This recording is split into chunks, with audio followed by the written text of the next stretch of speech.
오늘은 신천지의 비유풀이, 기독교의 비유풀이 이란 제목으로 말씀을 전합니다. 오늘 읽은 민수기 14장은 이스라엘 백성들이 애굽을 출애굽을 해서 시내산까지 오는데 약 2개월 20일, 3개월 정도 걸립니다. 시내산에 와서 십계명을 받고 성막도 짓고 제사도 지내는 시내산에서 약 1년 지내다가 이제 다시 가나안 땅으로 갑니다. 한 10일 정도밖에 걸리지 않아요. 가나안 땅까지. 가나안 땅 입구까지 도착합니다. 바란 광야 지역인데요. 이제 요단강 건너면 이제 가나안 땅입니다. 그때 백성들이 정탐꾼을 좀 보내보자. 그래서 하나님께서 이걸 허락합니다. 그래서 각 지파마다 한 명씩 정탐꾼을 차출해서 40일 동안 가나안 땅을 정탐하게 합니다. 12사람이 정탐하고 난 후에 와서 보고를 하는데 기가 막힌 보고를 하죠. 민수기 13장 25절을 보면 40일 동안의 땅을 탐지하기를 마치고 돌아와. 32절을 보면 거기서 본 모든 백성은 신장이 장대한 자들이며 것이서 또 네피림 후손 아낙 자손 대장부들을 보았나니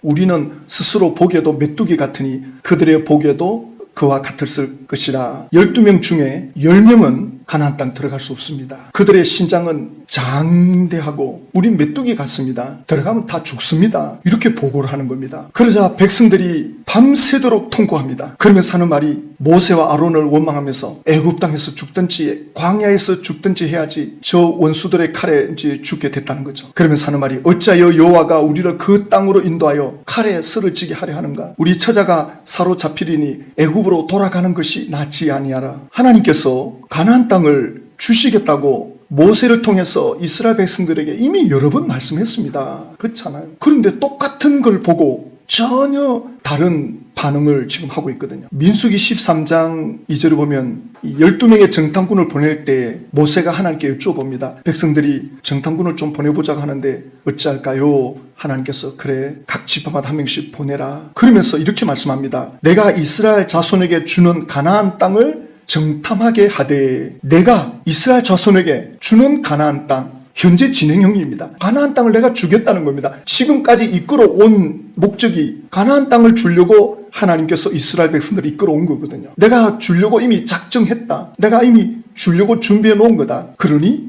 정탐을 해라. 지금 여기서도 하나님은 이미 내가 준비해 놓았다. 너희들을 주려고 하나님께서 이렇게 말씀해 놓으셨는데 도대체 이 정탐꾼들은 갔다 와서 어떻게 이런 보고를 할 수 있으며 또 백성들은 전부 거기에 반응을 합니다. 이 사람은 이렇게 말합니다. 이에 서로 말하되 우리가 한 지휘관을 세우되 애굽으로 돌아가자. 그때 여호수아와 갈렙 두 사람만 이 일을 반대하죠. 너무 분이 나니까 여호수아와 갈렙이 옷을 찢으면서 여호와께서 우리를 기뻐하시면 우리를 그 땅으로 인도하여 들이시고 그 땅을 우리에게 주시리라. 이는 과연 적과 꿀이 흐르는 땅이니라. 하나님께서 모세에게 약속한 것처럼 정말 적과 꿀이 흐르는 땅이더라.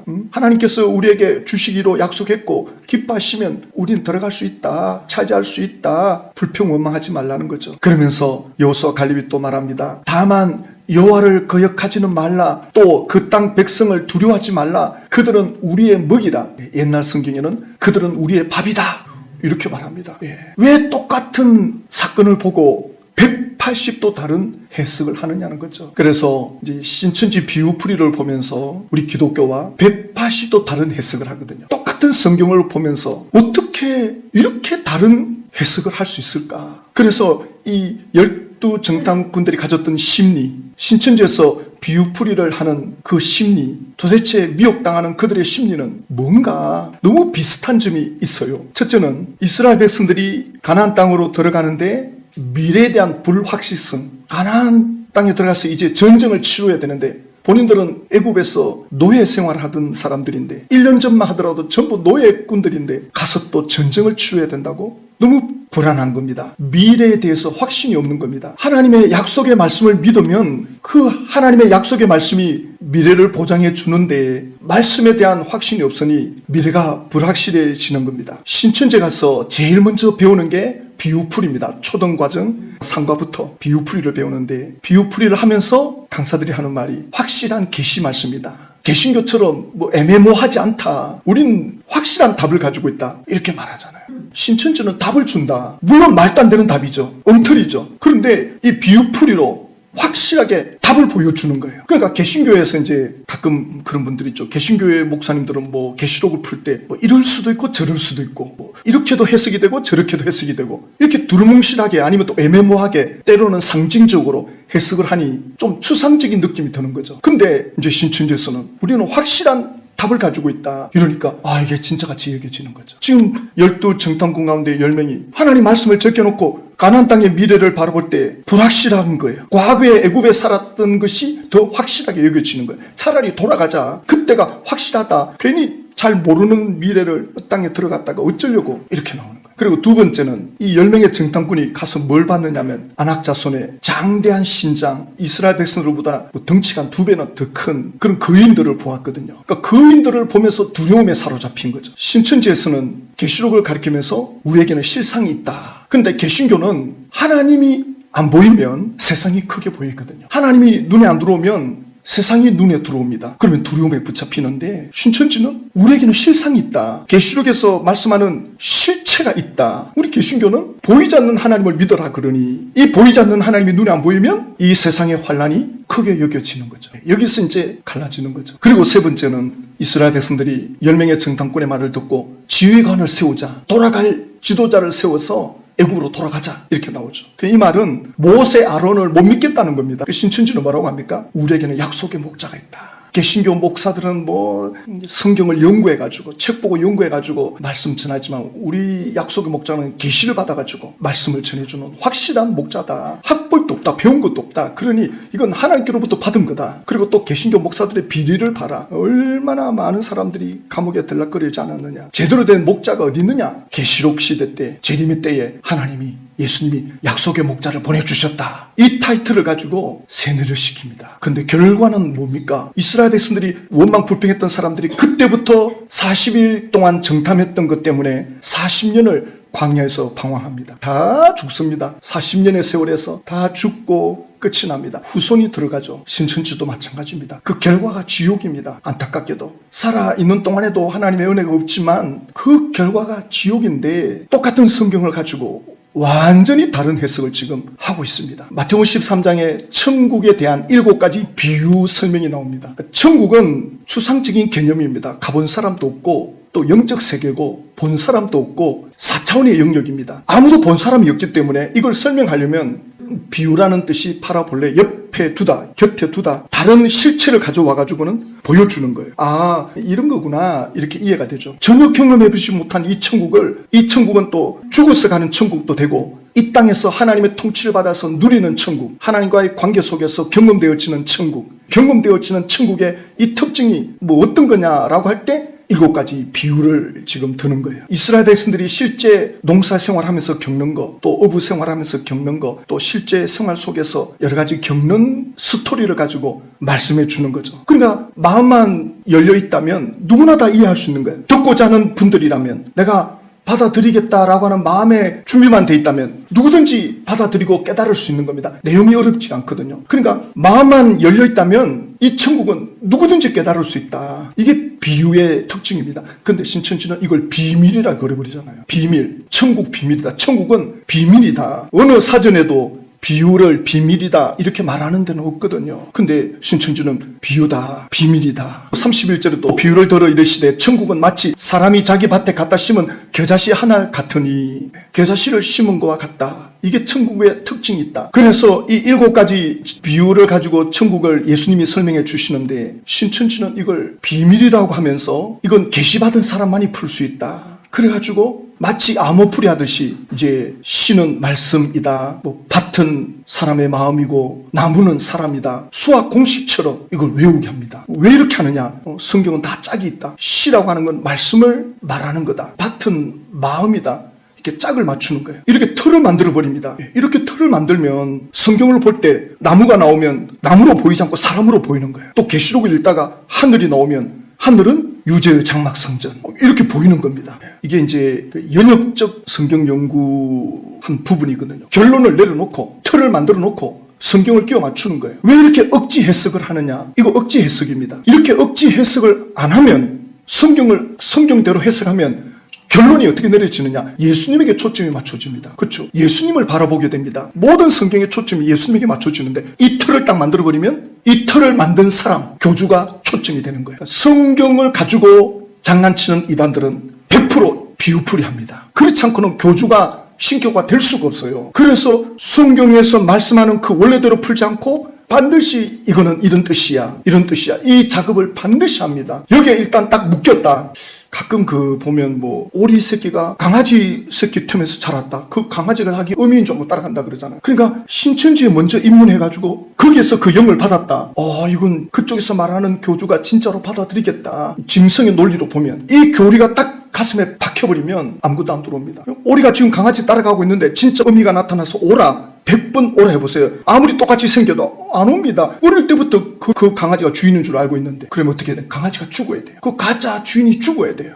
다른 답이 없습니다. 짐승이면 강제로 끌어다 오면 되는데 사람은 이게 안 되잖아요. 강제로 끌어내올 수가 없어요. 어떻게 성경을 이렇게 푸나. 죄송합니다만 저는 기납적 성경연구원에서 제가 강사 10년을 했습니다. 이 연역적 방법과 180도 다른 방법이거든요. 완전히 180도 달라요. 성경이 뭘 말씀하느냐, 이 본문이 뭘 말씀하느냐, 문맥을 통해서 해석을 하는데 신천지에서 결론을 딱 내놓고 푸는 거 보고 이건 교주 만드는 거지. 이건 완전히 결론이 교주로 나오게 딱 돼 있는데, 그러니까 연역법은 장점이 뭐냐면 쉽게 전달할 수 있는 어떤 한 주제를 정해놓고 성경을 끌어오는 거거든요. 그러니까 이 가르치는 사람이 선한 의도로 구원론에 대해서, 성령론에 대해서, 천사론에 대해서, 마귀론에 대해서 가르쳐야 되겠다. 그러면 주제를 딱 정해놓고 성경 구조를 쫙 끌어옵니다. 왜냐하면 이 성경 66권은 퍼즐처럼 흩어져 있거든요. 그러니까 조직신학이라는 학문이 있죠. 성경 구조를 끌어오면 아주 쉽게 전달할 수 있는 장점이 있습니다. 그러나 그 가르치는 교사가 다른 의도로 내가 교주돼야 되겠다. 이건 나에게 말씀하고 있는 거다. 이렇게 딱 마음을 먹고 또 그렇게 착각하고 성경을 자기한테 끼워 맞추면 이렇게 만들 수 있습니다. 이렇게 만들면 누구든지 이 비유풀이로 교주가 될 수 있거든요. 이걸 초등과정 3과 4과 26과까지 계속 가르칩니다. 성경을 문맥으로 푸는 것을 가르치지 않습니다. 제가 신천지 강사 만나가지고 제일 많이 투자해서 대화한 내용이 비유풀입니다. 이걸 깨트려야 되는데 이거 진짜 깨기 어렵더라고요. 제가 강사한테 그랬습니다. 시, 나무, 하늘, 비유풀에서 이렇게 말씀이다, 사람이다, 장막성전이다 하는데 성경에 그렇지 않는 구절이 나온다. 그거 어떻게 해석할 거냐? 창세기 22장에 하나님께서 아브라함에게 하시는 말씀이다. 17절에 내가 내게 큰 복을 주고 내 씨가 크게 번성하여 하늘의 별과 같이 바닷가의 모래와 같게 하리니 내 씨가 그 대적의 성문을 차지하리라. 이게 말씀이시냐? 이게 아브라함의 후손 아니냐? 이 씨는 후손을 말하는 거다. 어떻게 생각하느냐? 대답을 안 해요. 안 합니다. 18절에 또 내 씨로 말미암아 천하 만민이 복을 받으리니 이는 내가 나의 말을 준행하였음이니라. 아브라함의 후손이라는 게 분명하게 나오는데 초급반에서 그렇게 씨를 말씀으로 가르쳐 놓으면 이렇게 억지 해석이 되는 거 아니냐? 근데 여기서는 또 후손이라 그래요. 그러면 여기서는 이렇게 말하고 거기 가서는 그렇게 말하고, 그래서 그게 거짓말이다. 그게 억지로 푸는 거다. 그리고 제가 또 하늘에 대해서 말씀했습니다. 초등과정 21과에 가면 비유한 하늘, 땅, 해, 달, 별. 이 하늘은 뭐냐? 하늘은 유재의 장막 성전이다. 선민의 장막. 비유풀이 하는 목적은 이제 계시록을 풀기 위한 겁니다. 계시록을 풀기 위한 건데 필요에 따라서는 신약 성경에도 끼워 맞추고 구약 성경에도 끼워 맞춥니다. 여기 하늘을 장막 성전이라고 해놓고 제가 신천지 강사한테 보여줬습니다. 그래, 계시록 6장에 하늘의 별들이 무화과 나무가 대풍이 흔들려 쓰리건 열매가 떨어지는 것 같이 땅에 떨어지며 하늘의 별들이 떨어졌다. 이게 장막 성전의 7 목자, 전도자, 성도들 다 떨어진 거 아니냐? 해달별. 이렇게 가르치지 않느냐? 그러면서 계시록 18장에 또 내가 들으니 하늘로부터 다른 음성이 나서 이르되 내 백성아 거기서 나와 그의 죄에 참여하지 말고 그가 받을 재앙들을 받지 말라. 이 하늘은 유재열 장막 성전인데 이미 유재열 장막 성전은 계시록 6장에서도 끝났고 12장 13장에서는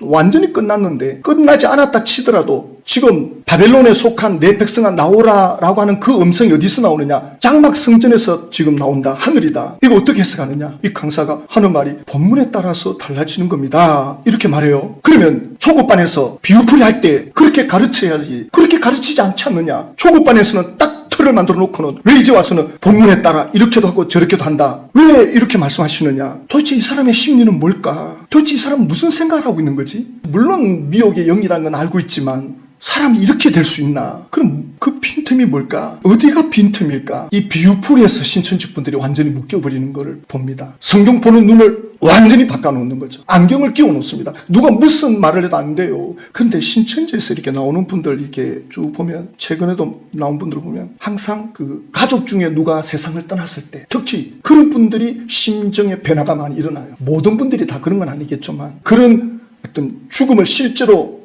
부딪히면서 좀 생각의 변화가 일어나면서 돌이키는 분들이 있더라고요. 그러니까 총회장이 사망하면 뭔가 변화가 일어나겠죠. 그렇습니다. 그래서 마태복음 13장에 3절에 예수님께서 씨 뿌리는 비유를 말씀합니다. 씨를 뿌렸는데 길가에 떨어지는 씨가 있는데 새들이 와서 먹어버렸다. 그 다음에 얕은 돌밭에 씨가 떨어졌는데 돌짝밭이 돼가지고 뿌리를 내리지 못하니까 새싹이 자라다가 죽는다. 또 세 번째는 가시떨기에 떨어졌다. 이번에는 조금 더 많이 자랐는데 가시에 엉켜가지고는 다 죽는다. 그리고 네 번째는 옥토에 떨어졌다. 좋은 땅에 떨어졌다. 100배, 60배, 30배 결실을 맺는다. 예수님이 지금 그 바닷가에서 많은 사람들이 모여왔거든요. 그때 이 말씀 하는 거거든요. 그러자 제자들이 예수님 왜 저분들한테 비유로 말씀합니까? 왜 천국을 예를 들어서 설명해 줍니까? 좀 쉽게 설명하는 것 같은데 왜 그렇게 예수님은 설명하십니까? 그러자 예수님이 대답하여 이르시되 천국의 비밀을 아는 것이 너희에게는 허락되었으나 그들에게는 아니 되었나니. 천국의 비밀, 신비거든요. 천국의 신비로운 거. 이 신비로운 천국을 너희들은 허락이 됐다. 예수님의 제자들은 지금 마음을 열고 예수님을 따라오는 분들이죠. 그러나 저 군중들은 아직 허락이 안 됐다. 들을 기가 없는 사람들이다. 이 말씀이거든요. 그런데 신천지에서는 이 본문을 가지고 뭐라고 하느냐면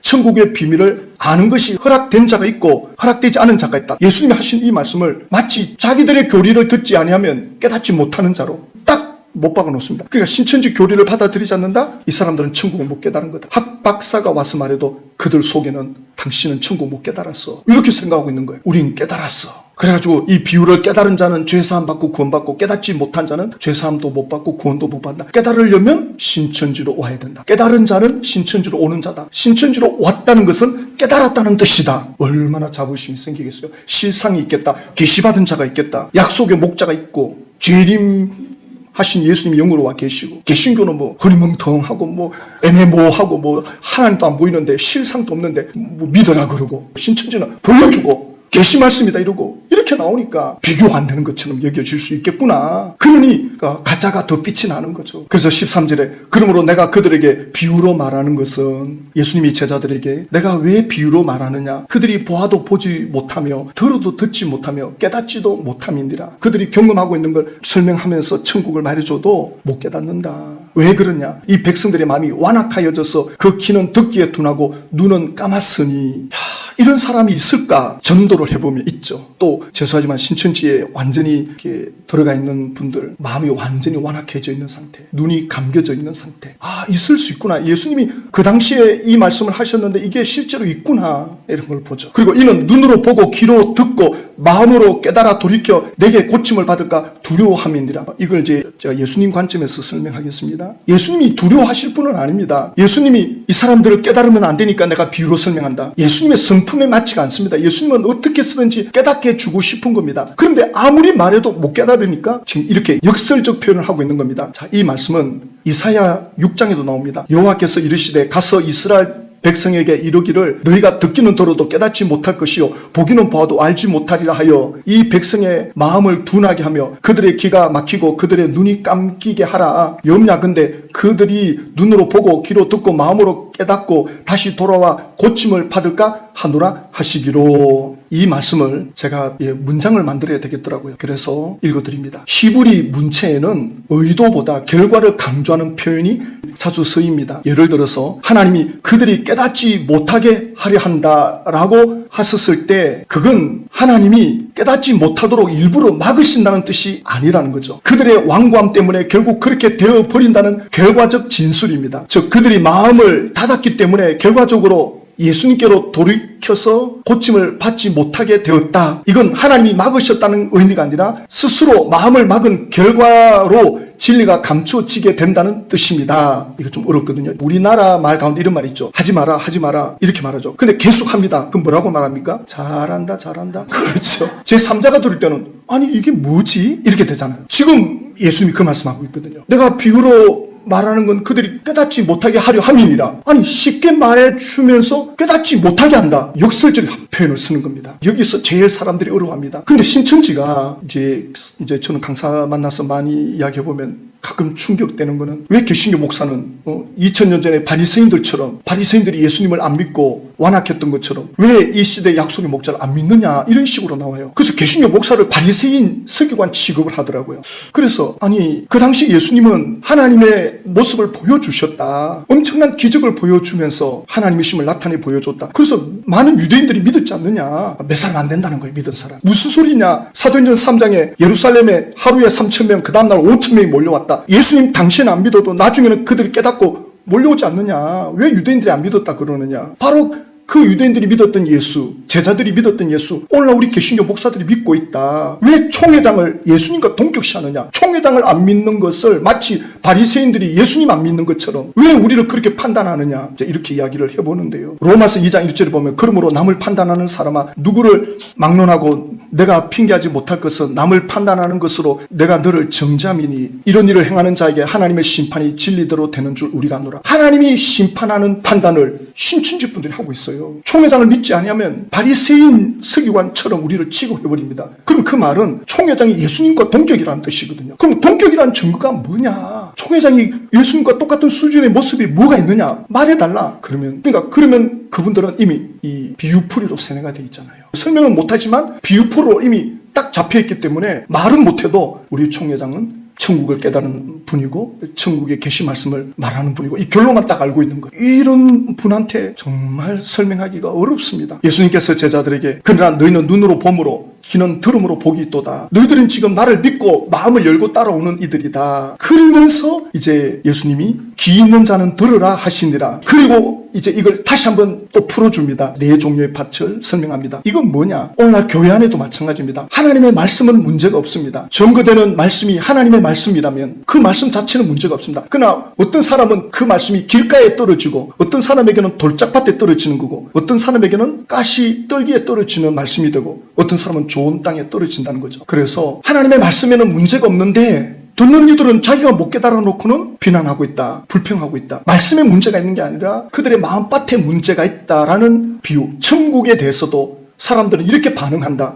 천국에 대한 진리를 전하면 천국은 문제가 없는데 천국의 진리 말씀은 문제가 없는데 받아들이는 마음의 상태에 따라서 완전히 마귀에게 다 빼앗겨 버리는 사람이 있고 돌밭에 떨어지는 것처럼 되는 경우도 있고 이 말씀을 하는 거죠. 그러니까 신천지 강사는 이걸 가지고 좋은 땅이 돼야 된다. 제가 그랬어요. 성경 보라고. 좋은 땅이 되라는 말씀이 아니다. 좋은 땅이 되라는 말씀이 어디 있느냐? 없지 않느냐? 이건 비유다. 씨 뿌리는 자에 대한 비유. 하나님의 말씀의 씨는 문제가 없는데 받아들이는 사람들이 이렇게 다양하다. 그러니 포기하지 말고 계속 말씀을 전해라. 하나님의 말씀은 문제가 없으니 이걸 잘 받아들이는 이들에게는 100배, 60배, 30배 결실을 가져온다. 지금 예수님이 청중들을 보면서 비유로 설명해 주는데 사람들이 전부 길가에 앉아있는 사람들처럼 말씀을 받아들이지 않는 거예요. 그래서 지금 예수님이 이렇게 천국의 실체가 되는 예수님이 직접 말씀하는데도 못 알아듣는다. 근데 이걸 신천지에서 말씀을 자기들이 유리하게끔 악용하고 있잖아요. 근데 성경을 문맥으로 해석하면 앞뒤 문장을 풀고 하늘, 시, 밭, 나무 이런 것들이 과연 그 본문에서 그렇게 말씀하고 있는가? 전체 문맥을 보면 그 본문에 따라서 해석이 다 달라지는데 그걸 보지 않고 부분적으로 비유풀이로 세뇌가 돼 있으니 완전히 다른 안경을 끼고 있는 거죠. 똑같은 성경을 들고 있는데 전혀 다른 것을 보고 있는 거예요. 가나안 땅에 정탐하러 갔던 10명의 정탐꾼 또 2명의 정탐꾼 똑같은 걸 보았는데 180도 다른 말을 하는 거예요. 어떤 선입관을 가지고 있느냐? 어떤 안경을 끼고 있느냐? 그래서 우리가 할 일은 뭐냐? 씨를 뿌리는 거예요. 복음을 전해주는 겁니다. 진짜를 말해주는 겁니다. 깨닫게 해주시고 알려주시고 마음을 열어주시는 분은 성령님이십니다. 성령님이 믿게 하십니다. 우리는 그분을 의지해야 됩니다. 가진 재물 없으나 나는 가진 지식 없으나 나 남에게 있는 건강을 질문하며 나 남이 없는 것 있으니 나 가진 재물 없으나 나 남이 가진 지식 없으나 내게 있는 건강을 지한다. 남이 없는 것 있으니 남이 못 본 것을 보았고 난 남이 듣지 못하는 성투었고 남이 받지 못한 사랑받았고 난 남이 모르는 것 깨달았네.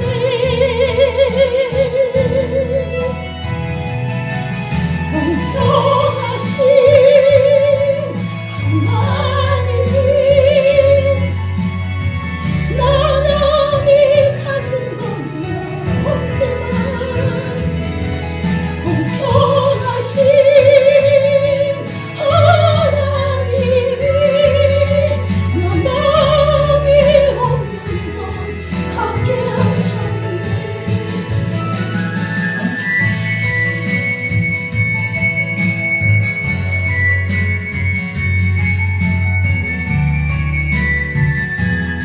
이 절은 같이 한번 불러봅시다. 나 가진 재물